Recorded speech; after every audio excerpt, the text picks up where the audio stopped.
Take me to your leader. Welcome to another Seek Out the Adventure video. This week's adventure is Havasupai. We're over in Arizona where the Grand Canyon is. We're gonna be backpacking down in for 3 nights. This is our group. We've got Justin, we've got me, we've got Liz, and we've got Nita. Hi.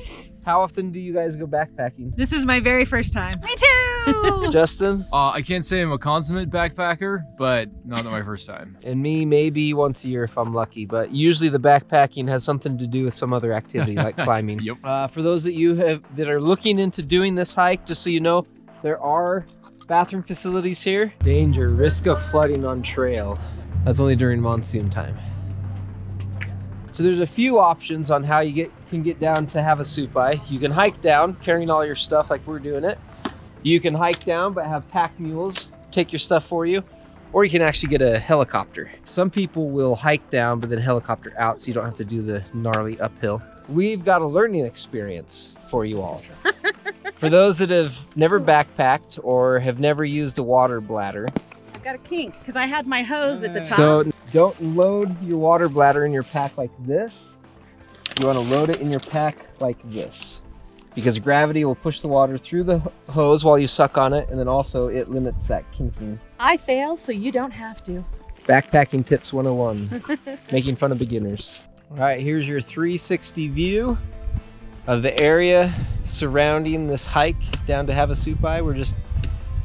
The hike started out with just some switchbacks going down the canyon wall, and now we're pretty much approaching the base of the canyon where the dry riverbed is. Now, one thing to think about is this is an Indian reservation. It's all a matter of respecting their privacy, respecting their land. They have a lot of requests about not photoing or videoing certain things. There is some limitations on what I can show. Well, we're most likely past the halfway point, and the canyon is narrowing down on us, so it's a little bit more pleasant because we get to hike along some of these awesome features, when before we were just in a wide open canyon hiking along a dry riverbed. We're like out in the boonies of northern Arizona, and there literally is like a little Native American city where there's a school, some sort of a grocery store, and it's still 2 miles after that to the campground.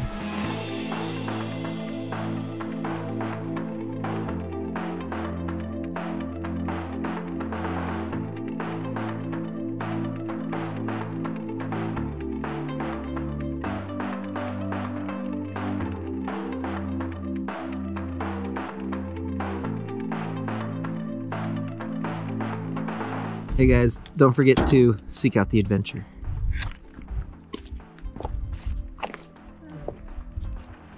After hiking all this time on a dry riverbed, we finally meet up with an active waterbed, and the water is just super clear. Looking on the map, I don't even know where the water source comes from this. It almost seems like it comes from the ground. Liz, test the water temperatures. It's February, cold. Who knows where this water's coming from?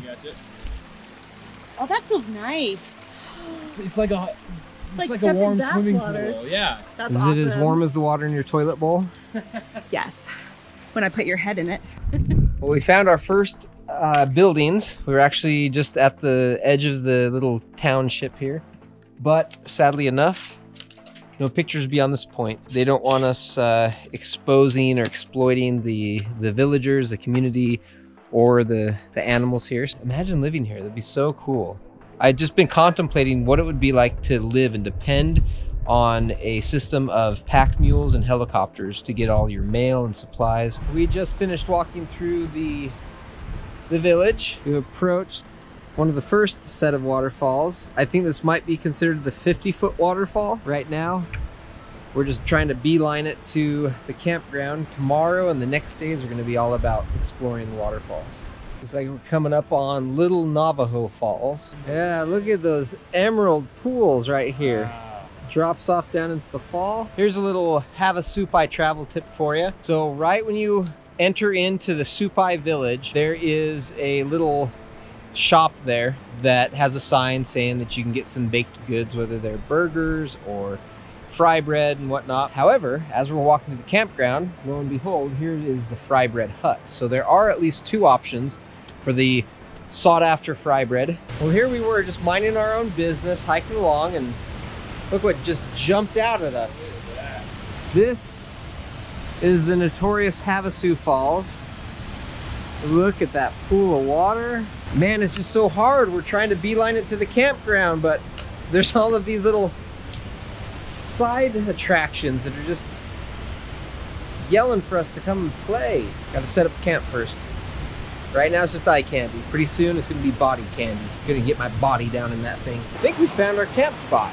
I think we should camp here. I mean, to have that as our view, oh my goodness, look at all those little piers. The only caveat is, in order to get to the bathroom, you got to put on your boots, walk across this bridge that has water running over it, cross another bridge, everything, and then eventually you'll end up right there as the outhouse. I think this is our home for the next 3 nights. 3 nights in this oasis.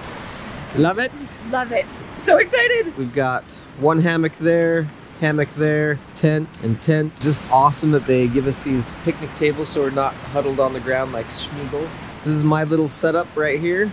So we got the hammock with the built-in bug net, optional rain fly. Put a sleeping pad in there for a little insulation, sleeping bag, and voila. I'm just loving this. Look how close I am to the water. So if I fell out of my hammock, I would just go right there. All right, after breakfast, we took our hike up back to the village, about 2.5 miles, and we learned something. So for those of you that are interested in maybe utilizing the helicopter services, the helicopters regularly run from Friday through Mondays, and then it's hit and miss if they run any other time beyond that. However, the mules, I think they run every single day. So now we are back at the 50-foot waterfall, and it is time to jump in it, to get wet, to get cold. Just gotta find our way to the base.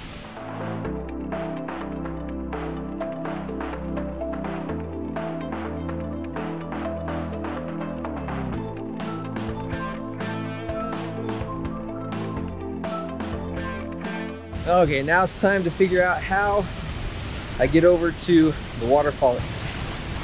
Find yourself a nice little sand bank. Come to help me put up my zipper? Yeah. Oh, this is awesome. Whoa.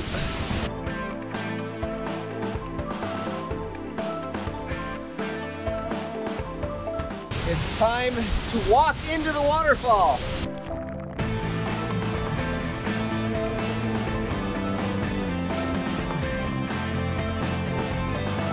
Ow, that hurt. I just walked through that torrential waterfall. I just pelted my head.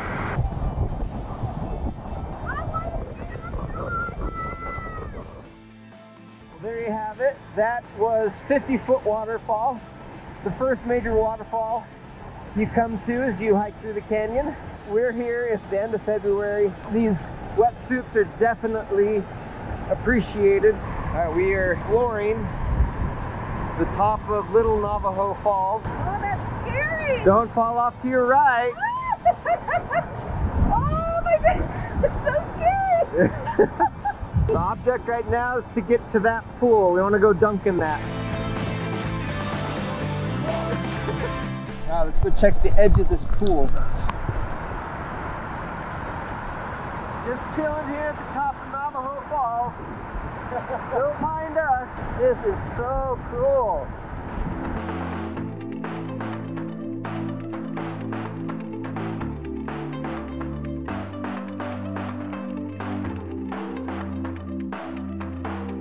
I like to call this one the hanging garden cave. Got all these little ferns. All right, it's time to go play in that mother of a waterfall, in that blue turquoise water. Dude, this just looks like heaven. Oh my goodness. There are all sorts of little caves and springs coming through here. There you go, there's a unique picnic experience for you. View of the falls there. Cave on the other side. What do we got? That goes back a ways. Whoa, this is cool.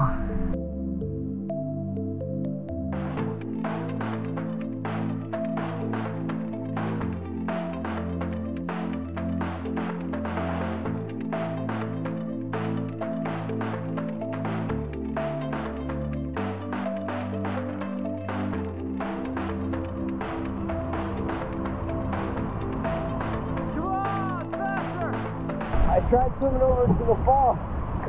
It is just too strong of a current.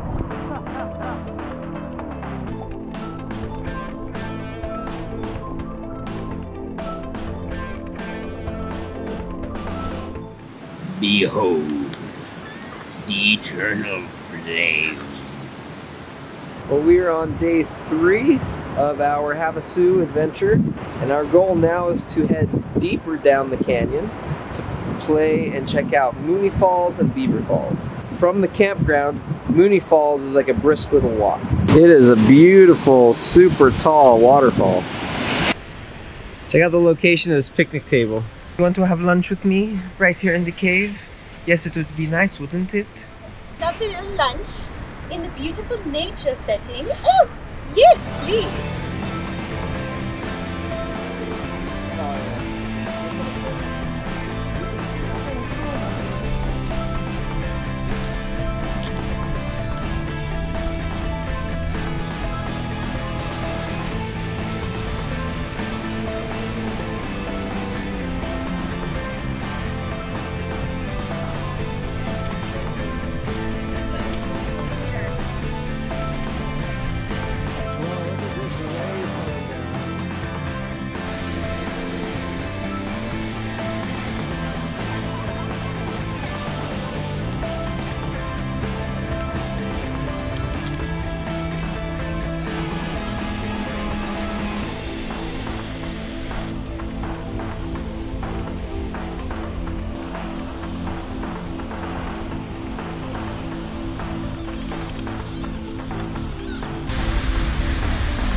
This is Mooney Falls, and I think this is the tallest out of the waterfalls here.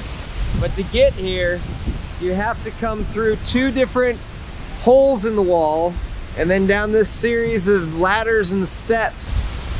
It's wet, it's slick, it's muddy, and it's steep. There's crazy spraying from this waterfall. It almost feels like you're in a hurricane. But the water sprayed me and it's windy. I don't know if you can see the droplets accumulating on my face. Oh! Is my face dry? No. Another gust, I'm out of here. Well, that was Mooney Falls. How'd you like that? So we're gonna come back. I wanna swim in that one, but I wanna let things warm up. So we're gonna hightail it now to Beaver Falls. Beaver Falls is like a series of small waterfalls that tear off of each other, a bunch of terraces. What's really cool is the contrast between the red and the green. It's got like a red trail and you got all this green popping out, saying hello. Be prepared to cross the water. This is our 2nd water crossing. Totally worth it. This little area that we're hiking through just covered in vines. And right now it just looks all dead, but imagine all of this just green and lush.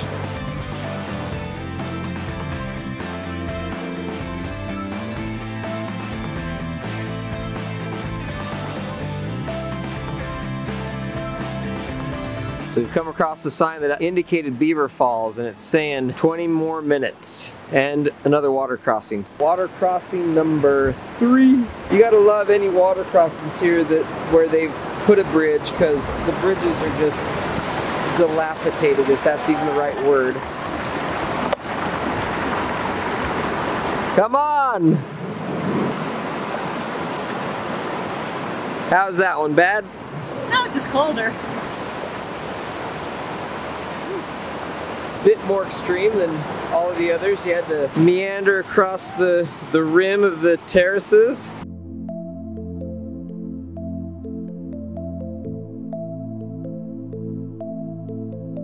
Where did that come from? Wow!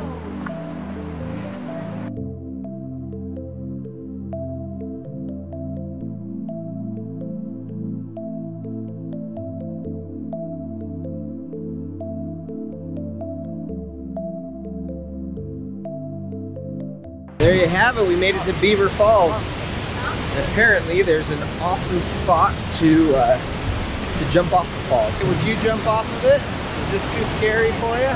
You remember when you're faced with an opportunity like this, you just gotta seek out the adventure. 3, 2, 1, jump!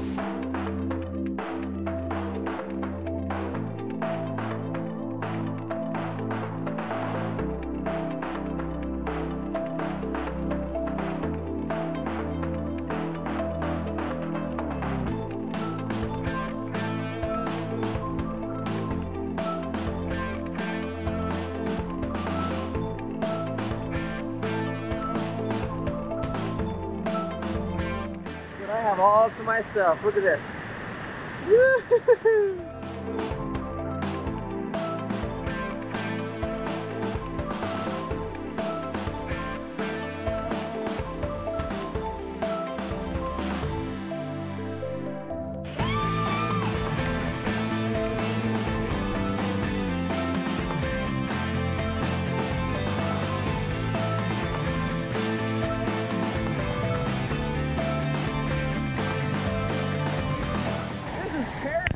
Definitely got to bring the kids, got to bring the wife, anyone that you love, you got to bring here because this is amazing. We are back at Mooney Falls now, and we forgot to do one thing when we were here, and that was jump in the water. So here we go. Trying to do inventory. I've jumped in and swam 50-foot falls, Little Navajo, Havasupai Falls, Mooney Falls, Beaver Falls. There's one last thing that I was supposed to do. Oh, that's right.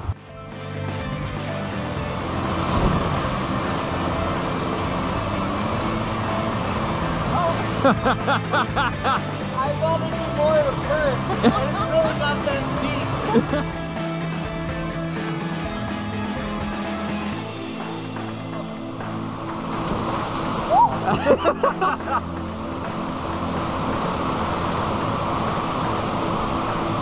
We did it all for the nookie, so you can take that cookie and stick it in your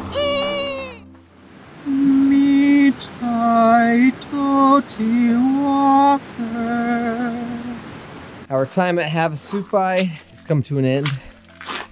Our 4th day is the day we hike out, and we just left first thing in the morning. Woke up at 5, packed up camp, and officially started hitting the trail at 6:30. Let's talk about some of the lessons learned. So when it comes to food, I felt like I packed just enough food. When I started the hike, I had 6 meals in my backpack, one for the first night, breakfast and dinner for the 2nd day, breakfast and dinner for the 3rd day, and then breakfast for the 4th day. And then for lunches, each day I had 3 granola bars and a small baggie of trail mix. And then intermingled in there just as more of like a snack, I had 2 pouches of jerky and 2 Ziploc bags of peanut M&Ms. And boy, those peanut M&Ms, that is my new adventure treat. I'm gonna have those with me every time I do anything. I did pack a little too much clothing because it's February and there was chances of rain and stuff like that. There's a whole outfit, underwear, pants, shirt that I would have easily done without. Talk a little bit about footwear. Regardless of if they're low tops, mid tops, boots, shoes, trail runners, whatever, the fact that they were waterproof was nice because you just didn't have to worry about little stream crossings. What is key though is having a nice pair of water shoes. Heva sandals, Choco sandals, toe covering Keen sandals, actual water socks, Vibram 5 fingers. You just want something that you can wear in the water that allows you to comfortably just explore, especially if you're like me when you can't handle the feeling of ooey gooey moss and mud on your toes. Oh, here we go. we may be in the sun the rest of the day. Another tip, camping. You are going to be beat and tired when you get to the campground. The campground is a mile long. Don't give in to the urges to just take any of the random spots, because the further you go down, the better of sites you'll see. There may be more available. They're prettier. Go further down, almost to the very end, unless you find it a priority to be next to the spring, so you don't have to walk as much to refill your water. But now take what I say with a grain of salt, because we are here doing this at the end of February. But when it comes to bug spray, didn't need it. I got maybe the total of 2 bug bites. We didn't really see many squirrels running around. We only had 1 squirrel incident, but that's because I think a bag of food was slightly exposed. Otherwise, we just had regular dry sacks, put our food in, and then we hung that on a string. But we didn't purchase or invest in any of those nibble-proof bags that I saw a lot of hikers have. You know, it may have gotten into the 30s at night, and then at day, maybe up to the 60s. But the water was, you know, of a decent temperature. 3 of us brought wetsuits. 2 out of the 4 used the wetsuits. Everyone swam. Those that didn't use the wetsuits, they seemed to be fine. Justin was one of the non-wetsuit wearers. It's a little cold, but doable. I highly support the use of neoprene. Let's talk about water. On the hike in, I had 2.1 liters and I barely touched it. On the hike up, I only have 1.5 liters. We'll see if I even drink all of it. Another question some of you guys might have is, how much hiking are you going to end up doing coming down here? From the trailhead to the village of Supai, it's about 8 miles. Then it's another 2 miles roughly to the campground. And depending on where you set up camp in the campground, that's another mile, because the campground itself is a mile long. And then it's a matter of just what you do. The second day, we easily did 4 to 5 miles that day. Then the third day, 4 to 5 miles. And then now we're hiking back. Now we didn't do the confluence. That would have in and of itself been around a 20-mile round trip. So without the confluence, plan on 30 to 40 miles in the 4 days that you're here. Trail update, we just finished hiking up the foothills to the base of the final switchbacks. It is 12:22. We'll see how brutal this is. Not too much longer. That is our destination. We are so close to the finish. Final few switchbacks. We've got it.